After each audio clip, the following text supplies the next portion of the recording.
네, 일본의 아주 유명한 작가인 엔도 슈샤쿠는 침묵이라는 소설을 썼는데요. 이 소설을 통해서 기독교의 하나님은 신자들이 받는 고난과 박해에 대해서 왜 침묵하고 계시는지 이 긴 소설을 통해서 우리에게 질문하고 있습니다. 자, 이 작품은 17세기 일본 에도 시대에 천주교 신자들에게 가해졌던 키리스탄 박해를 배경으로 하고 있습니다. 당시 일본 정부는 천주교 신자들을 색출하기 위해서 그리스도의 성상을 땅바닥에 넣고 사람들에게 이것을 밟고 지나가라고 명령했습니다.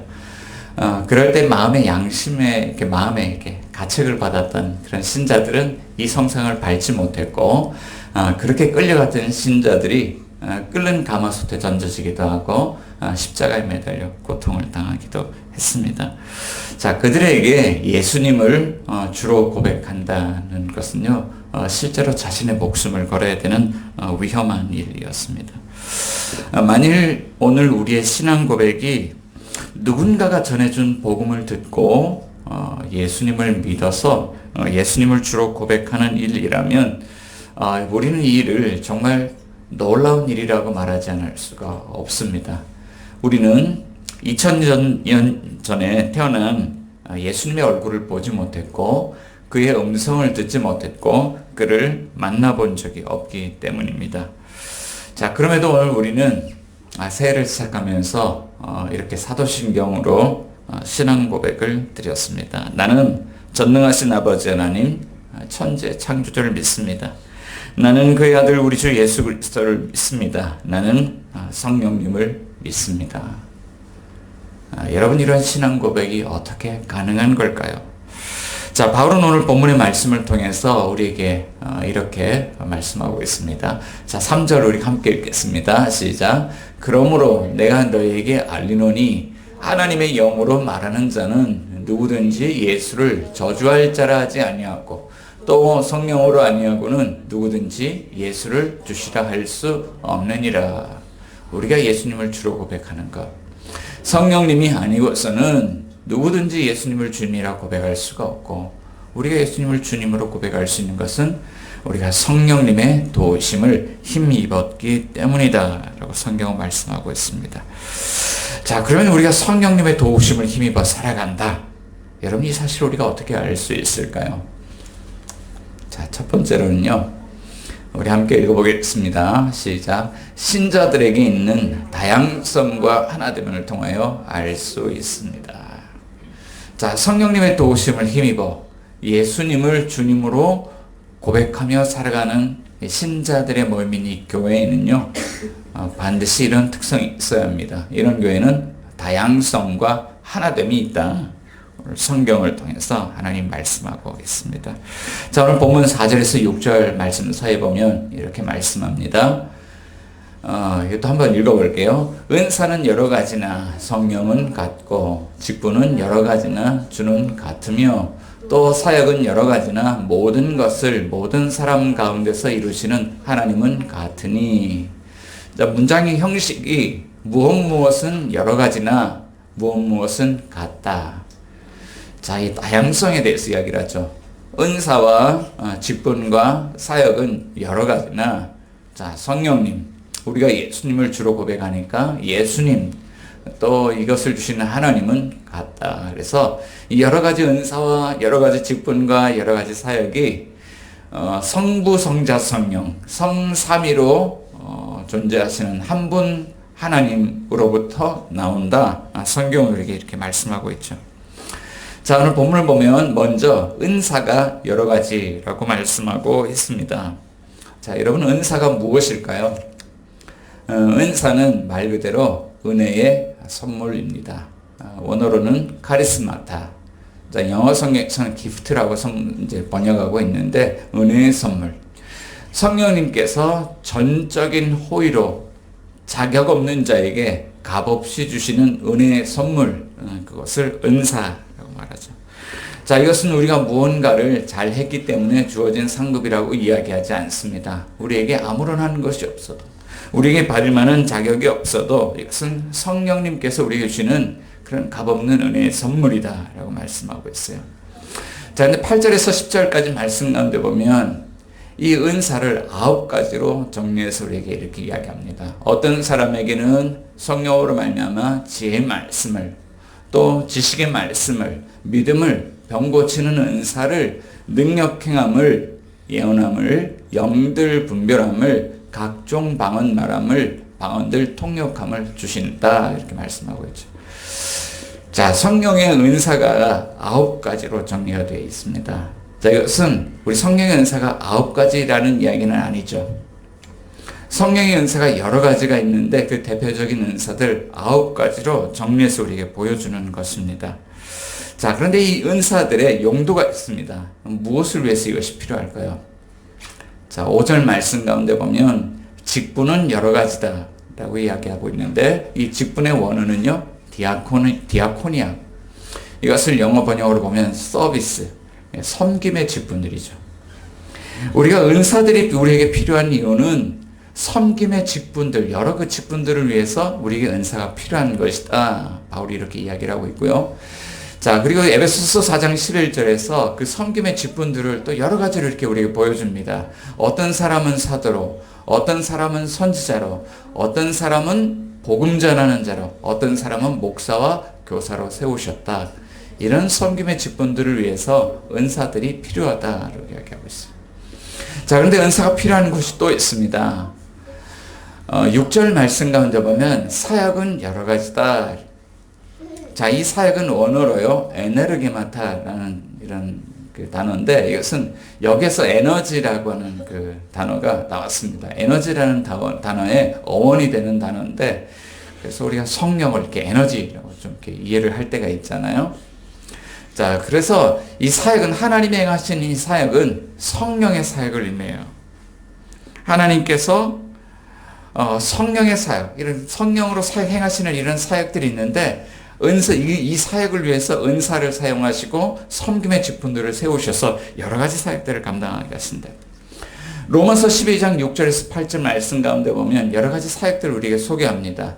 예언, 또 7절에 보면 섬기는 일, 가르치는 일, 또 8절에 보면 위로하는 일, 구제하는 일, 다스림, 긍휼 베품, 이런 여러 가지 사역들을 우리에게 소개하고 있죠.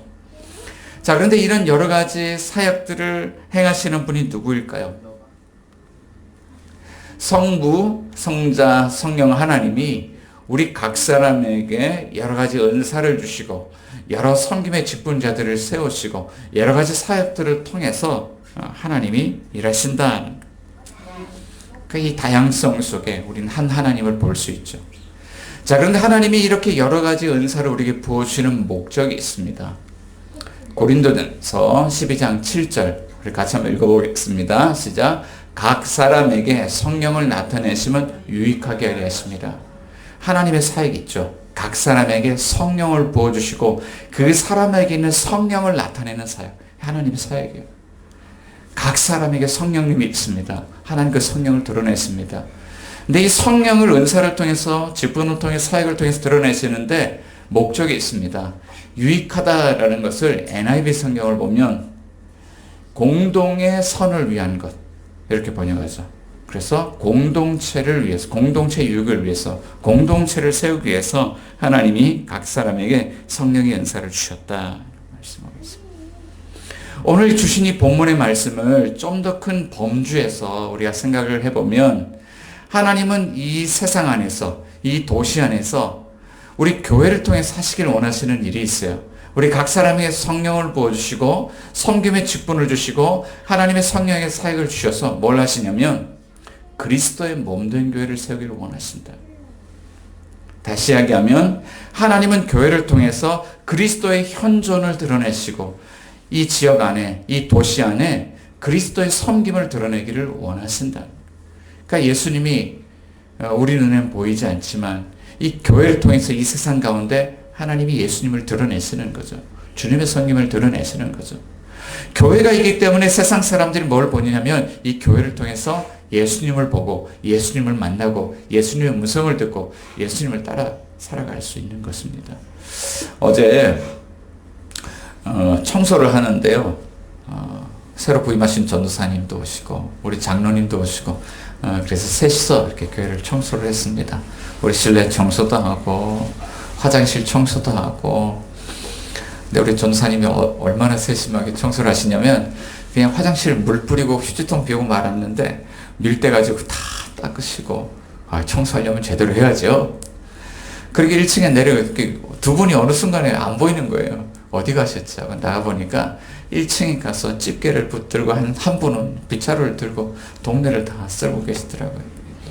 지난주에 옆집에 우리 삼겹살집이 이렇게 폐업을 하고 상가를 건물을 뺐습니다. 그런데 참 아쉬운 것이 거기에 나온 쓰레기들을 옆에 화단 같은 데 막 버리고 부셔놓고 그러고 갔어요. 참 마음이 좀 불편했습니다. 그런데 어제 이렇게 장로님, 전사님 같이 청소를 하는데 하나하나 이렇게 깨끗하게 이렇게 정리를 해주시는 것을 보면서 자, 우리 지역 사람들이 우리 교회가 있는 것 때문에 어떤 마음들을 가지게 될까. 아마 또 이 동네를 깨끗하게 섬겨주시는 주님을 또 이런 섬김을 통해서 볼 수 있지 않을까. 어제 그런 마음들을 가지게 됐습니다. 자, 그런데 이런 일들을 위해서 우리 각 사람에게 요구되는 것이 있는데 오늘 본문을 통해서 하나님 말씀하시죠. 성령님께서 각 사람에게 주신 그 은사를 찾으라, 발견하라는 거예요. 은사주의적인 그런 교회를 가보면 일부의 은사만을 강조하는 경향이 있습니다. 제가 20대 때 청년 시절에 방황을 하면서 우연히 가게 된 교회인데 그 교회는 아주 기도를 강조했고요. 방언을 강조했습니다.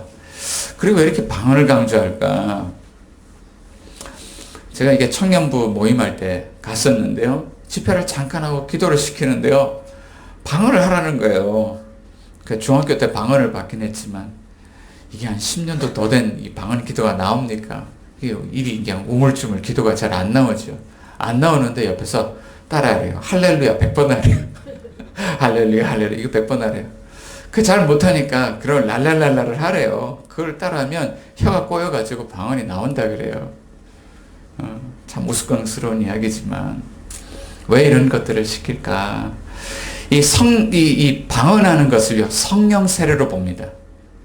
그러니까 방언을 하면 성령이 있다고 생각을 하고 방언을 못하면 성령이 없다고 생각을 하는 거예요. 그러니까 그런 걸 막 억지로 시키는 것을 보았습니다. 여러분 정말 그럴까요? 자, 지금 생각해 보면은 성령님에 대해서 너무 좁은 이해를 가지고 있다라고 생각이 돼요. 우리 교단이 영락교회라고 있는데요. 영락교회를 개척한 초대 목사님이 고 한경직 목사님입니다. 자, 이분은 방언을 못하신 분으로 유명합니다. 하지만 가난한 사람들을 섬긴 것으로 유명해요. 6.25 때 피란을 내려와서 북에서 내려온 피란민들과 함께 교회를 세웠습니다. 그리고 나서 함께 예배를 드리면서 가난한 사람들을 돕고 섬깁니다. 심지어는 목사님이 입고 있는 옷도 없어요. 양복도 없습니다. 그런데 누가 헐벗은 사람이 와서 도와달라 그러면 입고 있는 옷도 벗어주는 것으로 유명하죠. 목사님께서 소천하셨을 때 목사님을 찾아뵀던 사람들의 증언에 의하면 목사님께 남아있는 유품도 별로 없었다 그래요. 자, 목사님은 방언은 못하셨지만 이웃을 사랑하는 일만큼은 누구 못지않게 섬기는 분이었어요. 자, 그러면 목사님에게 성령님이 없다고 이야기할 수 있습니까?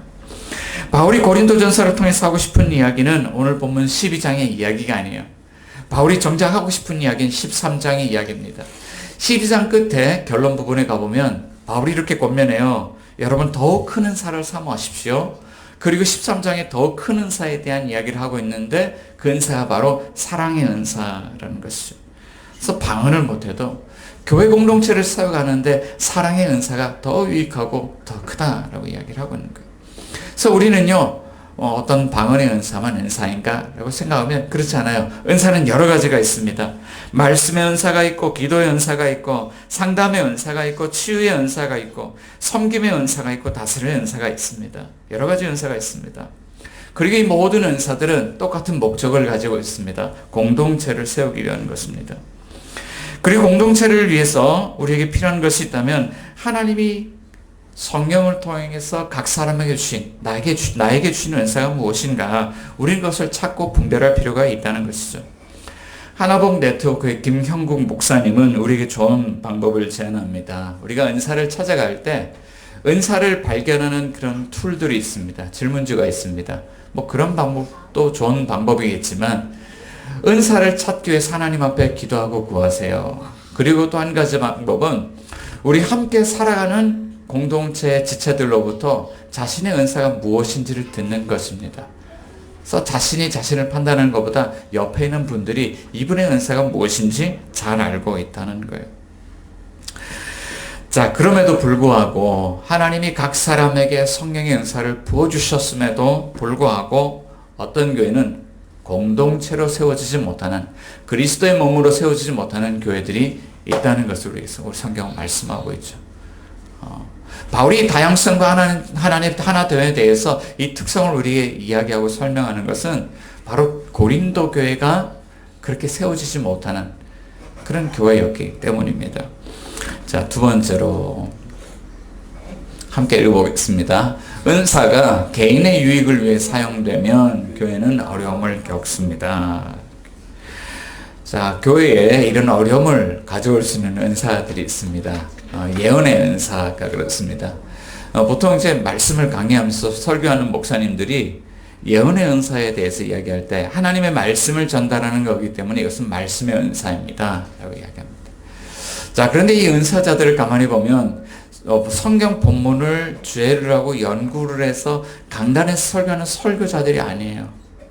이분들은 보면 직관적으로 하나님의 메시지를 전달하는 경우가 많습니다. 자, 예수님의 공생의 사역을 보면 예수님을 통해서 그런 은사를 발견할 수 있습니다. 예수님은 군중들이 있을 때 군중들의 마음속 깊은 곳을 꿰뚫어 보는 그런 은사가 있으셨어요. 자, 4명의 친구들이 침상에 한 중풍병자를 메고 주님 앞에 나왔습니다. 예수님은 그 중풍병자에게 내 죄 사함을 받았느니라 죄 사함을 선포했습니다. 그런데 이때 군중 속에서 사람들이 이렇게 생각했습니다. 신성 모독이로다. 하나님만이 죄를 사할 수 있기 때문에 저건 신성 모독이야 라고 생각을 했습니다.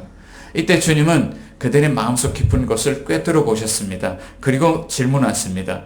내 죄 사함을 받았느니라는 말과 일어나 내 침상을 들고 걸어가라는 말 중에 어느 것이 쉽겠느냐? 여러분, 어느 것이 쉬울까요? 자, 우리는 그래도 눈에 보이는 거 병이 낫는 거기 때문에 그것보다 그냥 죄사함 선포하는 게 쉽지 않을까 생각할 수 있겠지만 사실 어느 것도 쉽지 않습니다. 오직 하나님만이 죄를 사하실 수 있고 오직 하나님만이 그런 불치병, 그 죽어있는 것을 살릴 수 있는 분이기 때문에 이것은 어느 것도 쉽지 않습니다. 자, 그러나 예수님이 이렇게 말씀하십니다. 인자에게 죄사함의 권세가 있는 줄을 너희로 알게 하리라. 병자야 일어나 내 침상을 들고 걸어가라. 이때 중풍병자는 나음을 받았고요. 예수님에게 인자에게 죄사함의 권세가 있는 것이 드러났고요. 사람들은 예수님을 두려워하기 시작했어요. 자, 그런데 사도들 가운데 베드로 사도에게도 이런 은사가 나타납니다.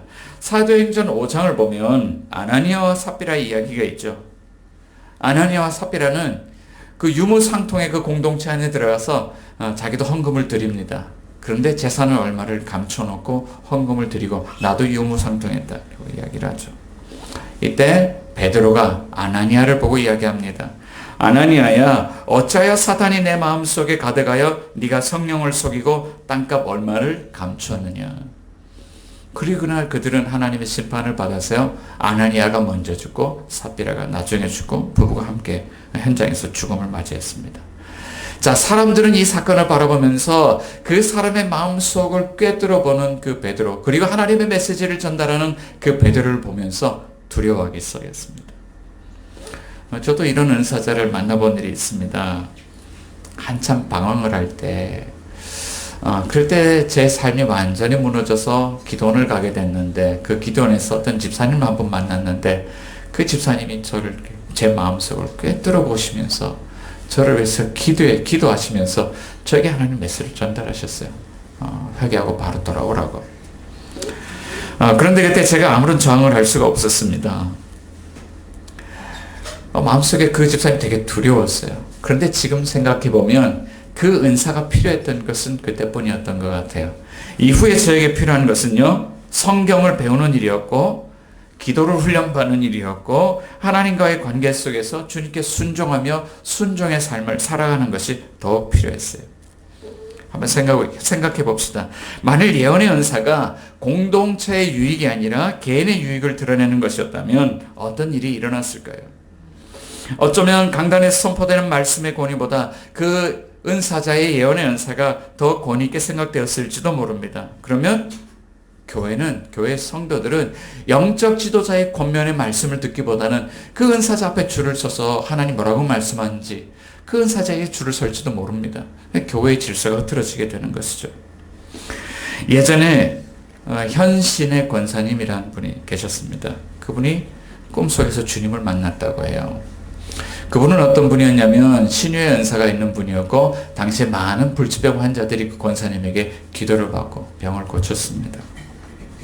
자, 그런데 꿈속에서 만난 주님이 이렇게 말씀을 하시는 거예요. 너무 반가워서 달려갔는데 주님이 말씀하십니다. 너는 누구냐? 아, 예수님, 저는 주님의 이름으로 많은 환자들을 고쳤던 현신의 권사입니다. 근데 주님이 말씀하십니다. 등을 돌리고 나는 너를 모른다. 그날 이 권사님이 꿈속에서 너무나도 큰 충격을 받고 깨어나서 하나님 앞에 통곡하며 회개하는 기도를 드렸다고 합니다. 주님, 내가 주님을 위해서 살지 않고 나를 위해서 살았습니다. 저를 용서해 주십시오. 자, 여러분, 은사는요, 교회를 세우는 것입니다. 자, 그럼 이 주신 은사를 가지고 교회가 어떻게 세워질 수 있을까요? 자, 세 번째로는요, 같이 한번 읽어볼게요. 하나님이 나를 용납해 주시는 은혜로 우리는 교회를 세울 수 있습니다. 이 개인의 은사를 드러내고 싶고 또 정말 이 교회 안에 있는 어떤 그런 권위에 대한 질서가 있는데 거기서 튀고 싶고 뭔가 나를 드러내고 싶고 그럴 수 있는데요. 만일 하나님이 나를 용납해 주시는 그 은혜가 있다면 우린 더 이상 개인을 드러내지 않고 교회를 세워갈 수 있다. 성경이 말씀하고 있죠. 나의 아저씨라는 드라마. 지난번에 우리 사경회 할 때 이 드라마를 가지고 드라마 설교를 들었던 기억이 나는데 여기 아이유는요 아주 불우한 그런 환경 속에서 살아가고 있죠. 손버릇도 좋지 못합니다. 그리고 그 버릇이 이 직장 생활을 하면서 결국에는 이렇게 드러나게 돼요.